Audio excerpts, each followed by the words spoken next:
number 3. See, we're already done, kinda.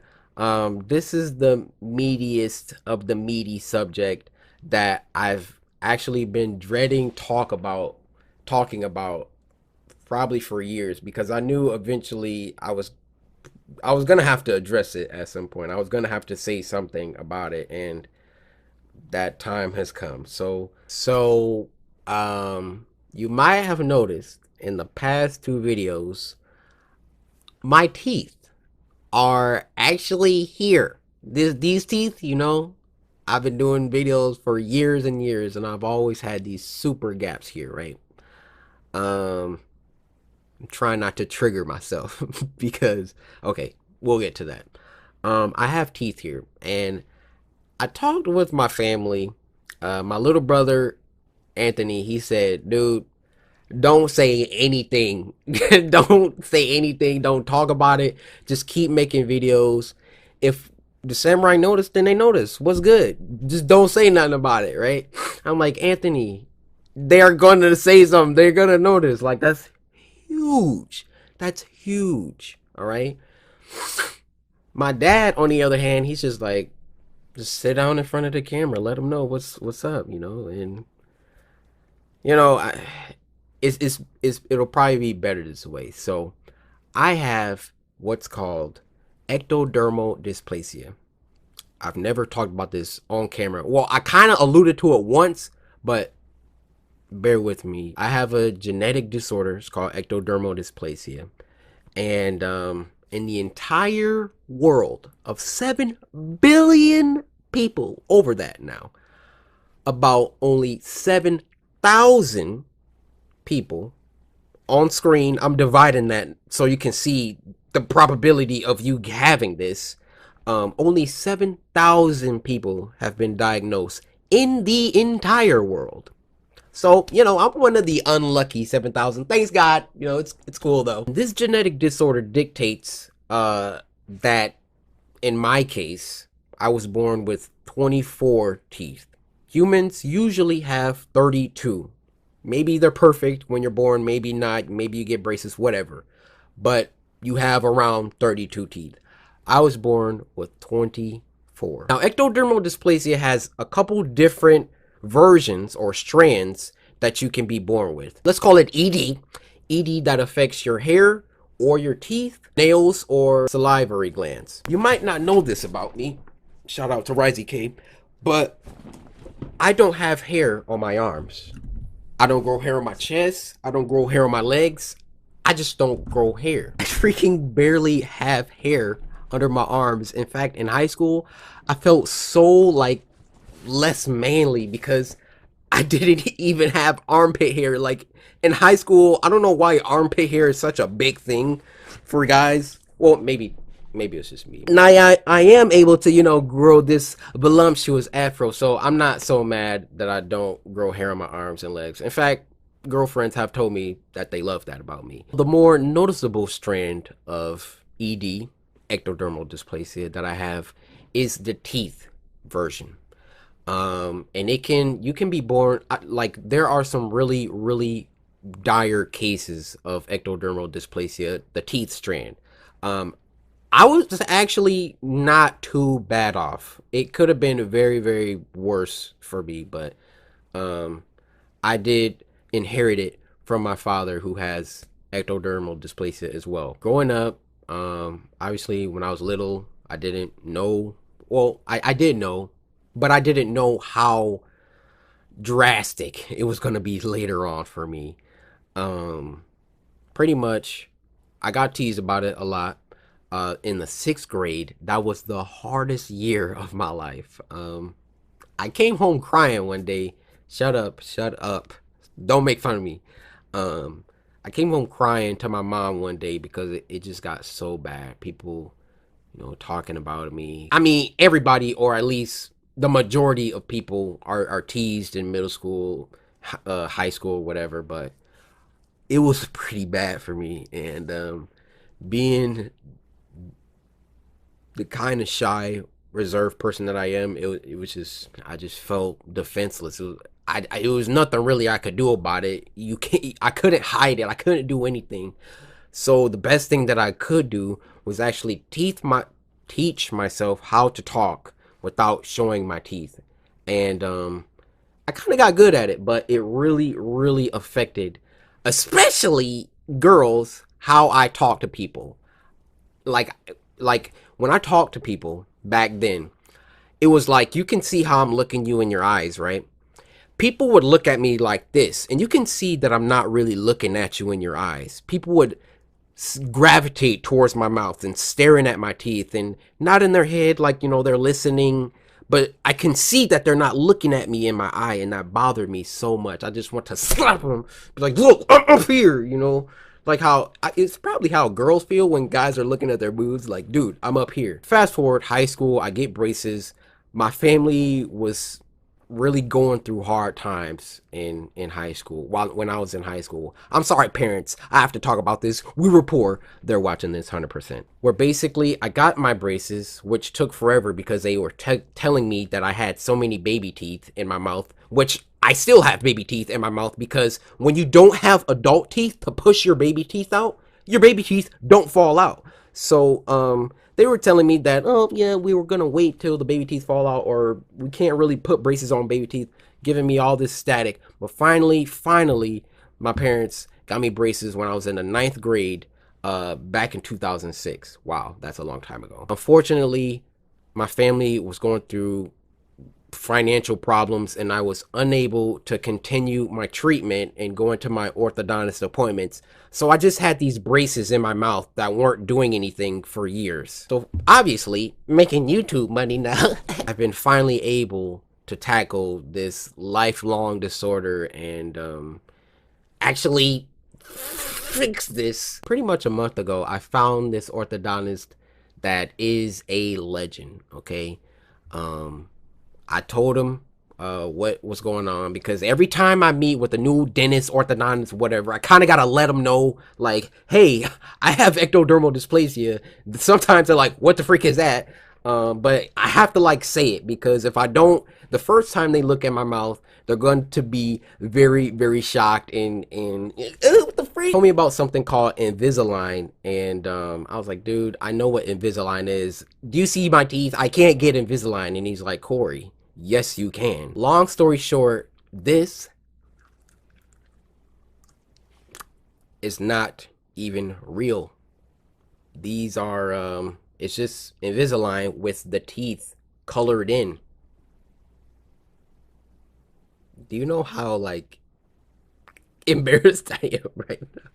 That's pretty much as vulnerable as I can get right there.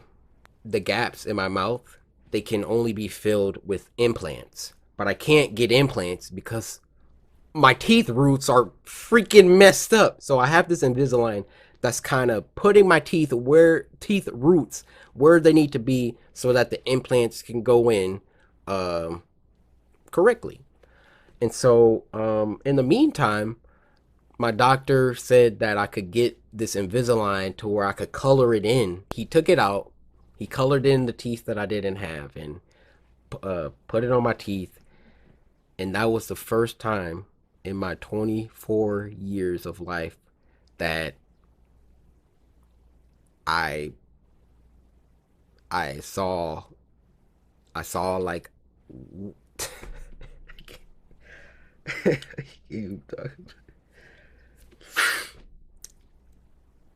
I almost started crying. The only reason I didn't cry is because like I was just more excited than anything, but um it was one of the biggest moments of my life, of my entire life. And like I don't even know what to do after that. I'm like, do I make a video about this? Like I don't know. Like, who do I tell? When I first got it, my lisp was so bad. I mean, it's still bad now, but it was so bad that I wanted to actually train myself how to talk with it before I made a video. Even when I talk to people with it, I'm so self-conscious about it being in my mouth. If you've ever played like football, basketball, a sport, any sport where you have to wear a mouthpiece, that's what it feels like, dude. It feels like a mouthpiece is always in your mouth, and it's so freaking annoying. But hey, I got teeth right here though, turn up. And so you see where my dilemma lied. I wanted to tell you guys, I wanted to say something, but I knew I was gonna have to make this video one day. And I just want to thank you guys for listening to me. You haven't really cared. It was just like, yeah, okay, Corey's teeth are like that, and you know, it was never like a focus. It was never like an issue with you guys, and you allowed me to be myself. You accepted me, you know, and that is, I can never repay you. I can never repay you for that.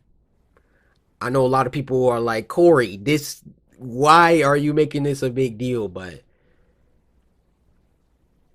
you can't know how big this is for me. It's been my whole life. I just want to say, you might have insecurities.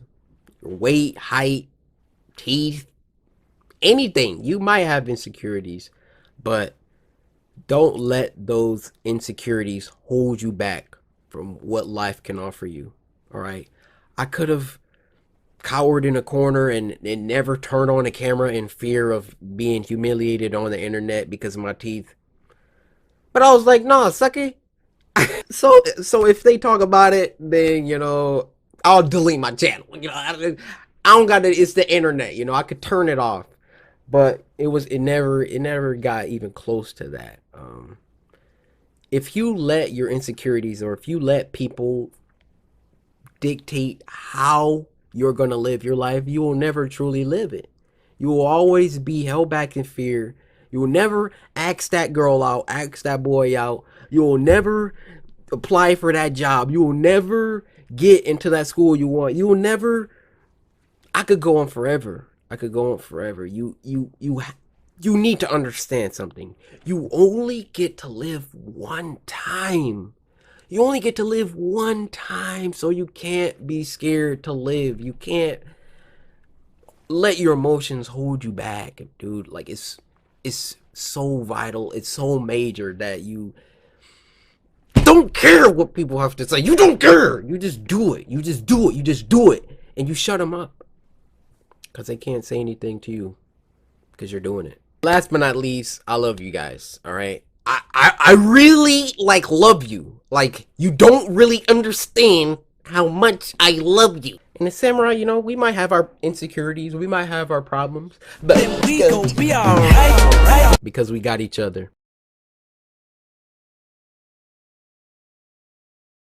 It just dawned on me that, you know, while everything is finite, everything here on earth is finite, and everything will pass away and die someday, we have today. That's our consolation prize. We have today. Now, on the one hand, yes, I have those pessimistic thoughts of, oh, everything is finite, nothing I do matters, I'm gonna die anyway. But then, of course, optimistic, rational Corey kicks back in and is like, yo, obviously everybody's gonna die someday, but that doesn't mean that what you're doing today is pointless or meaningless. These videos that you make, for example, how many people's lives do you think that you touch? Your life isn't meaningless, Corey. Take away anything from this video, live your life. Death is all around us. Death is a motivator to me. Death motivates me to be great. You know, it's like I don't have the time to not try, at least. So death is all around us. That's the second takeaway from this video. So the third takeaway is be great. Try new things. Ask that girl out. Take that guy out to the ball. Have some kids. I mean, not in that order. Do what you want to do, but make sure you do it, because you never know. I thank God, my Father, that He can calm me and level me out, you know? Because if I start to think about everything, I mean, on top of like being a YouTuber, which at the level that the samurai have gotten to is not easy for me anymore. You know, I'm a one-man team and getting like 30, 40,000 comments on every video. I gotta be smart. I can't look at the comments the way that I used to be able to. I definitely got to make sure I got to articulate myself properly and don't leave any room for people to take something out of context because, oh, it's 2020. You say something, you get canceled. You're getting everybody getting canceled. It's a scary time. It's scary. But keep your head up. And that might be like, how, Corey? How? Listen, man. You just have to. You have to find what makes you, what levels you out, what counterbalances the negative, what equalizes all of the bad and terrible things going on.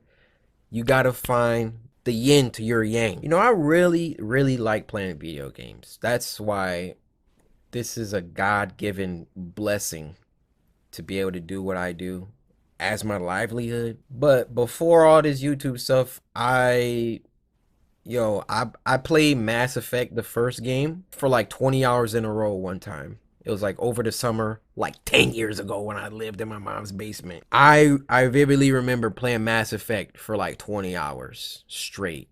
And I didn't feel good like at the end of the 20 hours, but it was so good. Like I couldn't put the controller down. That was a side tangent. I'm a gamer, and so when things start getting crazy, I go in that room, my bedroom, and I create a new character on Skyrim. And I close the door and I put my phone down and don't talk to me. Nobody text me, nothing. I don't want to hear about no news. I don't want anything. And then I grind and I traverse Skyrim and I loot caves and I kill bandits. And then I'm okay again. Or another day, I might talk to God, and talking to God, like, it's just so calming. And I really feel and know that he's listening, you know? You got to find what it is for you. You have to. And this might be random because you might be in a good mood. I might have put you in a bad mood watching this video, actually, now that I think about it. But all I'm trying to say is, if you weren't, because I know I wasn't in a good mood. I know that I didn't roll out of bed with a freaking sunflower dandelion in my freaking hair. And so for me to come in here and, sup YouTube, what's going on? All right, let's play some freaking horror games. Oh my gosh. That wasn't happening today.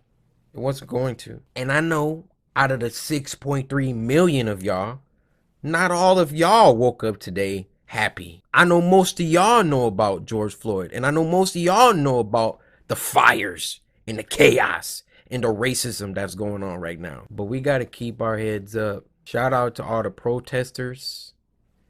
Shout out to all of the people that are doing something about this. Whether that be spread awareness, donating, or raising money, or hashtagging on Twitter. Dude, not everybody can go outside and freaking get on a megaphone. Like, if you can do that, and you do that, I salute you. I also salute the people that have a platform and are using it for positivity, to spread awareness, to stand up to the wrong, the evil in this world. And there is a lot. Evil is not in any sort of short supply, unfortunately. But we will keep our heads up and we will fight. We will not breed this negativity. We will not allow it to control us. In conclusion, the year 2020 sucks. We are living in a history textbook right now. They will write about how bad this year was. Honestly, the objective for this year is just make it out alive. I could walk outside, walk through the wrong wind gust, catch COVID from somebody that coughed down the street. Freaking catch that wrong wind gust. Or I could go for a jog. Probably not gonna go for a jog. Not outside. And it's sad that I really have to think, yo, should I go for a jog? But wait, dang, that did happen to a mod. You know what? I'm gonna do crunches in the living room. That's real. And it makes me so angry. So I'm gonna go in there and I'm gonna go create a Skyrim character. Like my 12th one. Probably be a Breton this time. I want to do some magic. You guys stay safe out there. Keep your head up. Keep your head up. I'll see y'all tomorrow. Even when it seems like everything is going wrong and going crazy, there is good. There is always good. Sometimes it might be buried. Sometimes it might be hard to see. And sometimes you might not even see it at all. But it is there. Every day we wake up, God gives us another day to...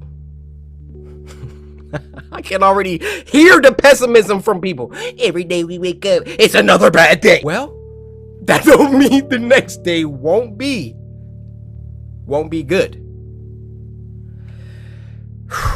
Good vibe check. Good vibes only. Down in the comments.